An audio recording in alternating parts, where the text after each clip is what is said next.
निर्जला एकादशी का महात्म्य। अतः निर्जला एकादशी महात्म्य।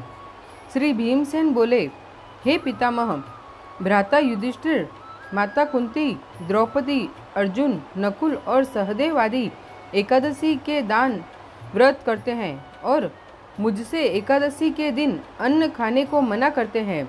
मैं उनसे कहता हूँ कि भाई, मैं भक्ति पूर्वक भगवान की पूजा कर सकता हूँ, परंतु मैं एकादशी के दिन भूखा नहीं रह सकता। इससे व्यास जी बोले, हे भीमसेन, यदि तुम नरक को बुरा और स्वर्ग को अच्छा समझते हो तो प्रत्येक माह की दोनों एकादशियों को अन्न न खाया करो। इस पर भीमसेन बोला, हे पितामह, मैं आपसे प्रथम कह चुका हूँ कि मैं एक दिन एक समय भी भोजन किए बिना नहीं रह सकता। फिर मेरे लिए पूरे दिन का उपवास करना कठिन है। यदि मैं प्रयत्न करूं तो एक व्रत अवश्य कर सकता हूं।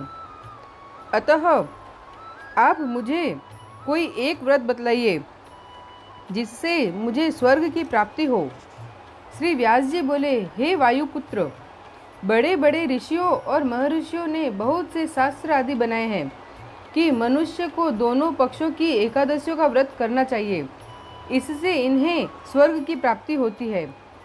श्री व्यास जी के वचनों को सुनकर भीमसेन नरक में जाने के कारण अत्यंत भयभीत हुए और लता के समान कांपने लगे।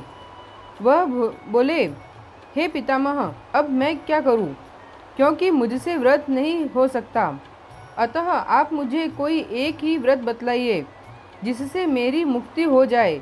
इस पर श्री व्यास जी बोले, हे भीमसेन, कृष्ण और मिथुन संक्रांति के मध्य में ज्येष्ठ माह की शुक्ल पक्ष की एकादशी होती है, उसका निर्जला व्रत करना चाहिए।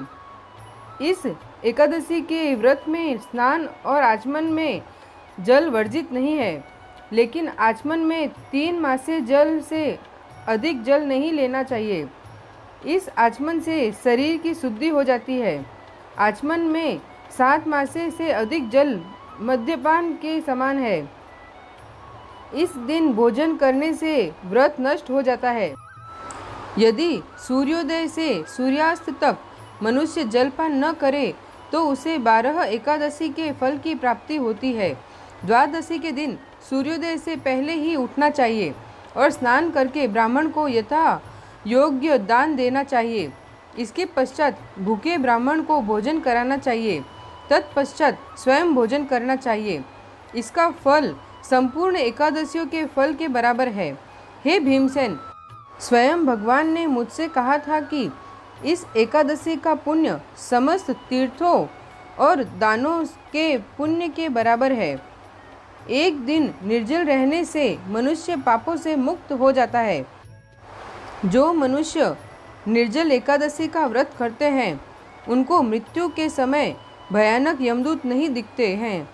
उस समय भगवान विष्णु के यमदूत स्वर्ग से आते हैं और उनको पुष्पक विमान पर बिठाकर स्वर्ग ले जाते हैं। अतः संसार में सबसे श्रेष्ठ निर्जला एकादशी का व्रत है। अतः यत्न पूर्वक इस एकादशी का निर्जल व्रत करना चाहिए।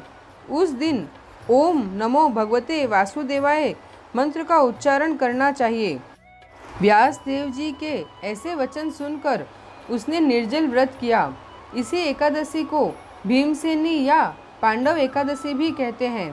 निर्जल व्रत करने से पहले भगवान की पूजा करनी चाहिए और उनसे विनय करनी चाहिए कि दूसरे दिन भोजन करूँगा।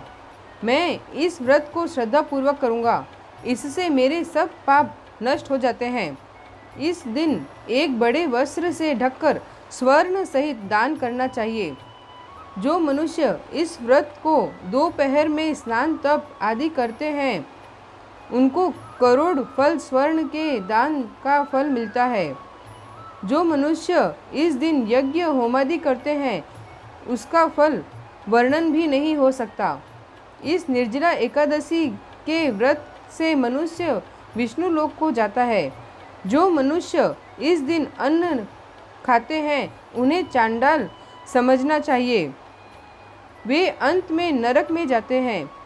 ब्रह्म हत्यारे, मद्यपान करने वाले, चोरी करने वाले 3 गुरु से द्वेष करने वाले, असत्य बोलने वाले इस व्रत को करने से स्वर्ग को जाते हैं। हे कुंती पुत्र, जो पुरुष या स्त्री इस व्रत को श्रद्धापूर्वक करते हैं, उनका निम्नलिखित कर्तव्य है। उन्हें सर्वप्रथम विष्णु भगवान की पूजा करनी चाहिए, तत्पश्चात गौ का दान करना चाहिए। उस दिन ब्राह्मणों को दक्षिणा, मिष्ठान आदि देना चाहिए। निर्जला के दिन अन्न, वस्त्र, छत्र, उपानह आदि का दान करना चाहिए। जो मनुष्य इस कथा को प्रेम पूर्वक सुनते व पढ़ते हैं, उनको स्वर्ग की प्राप्ति होती है। बोलो निर्जला एकादशी की जय। राधे कृष्ण।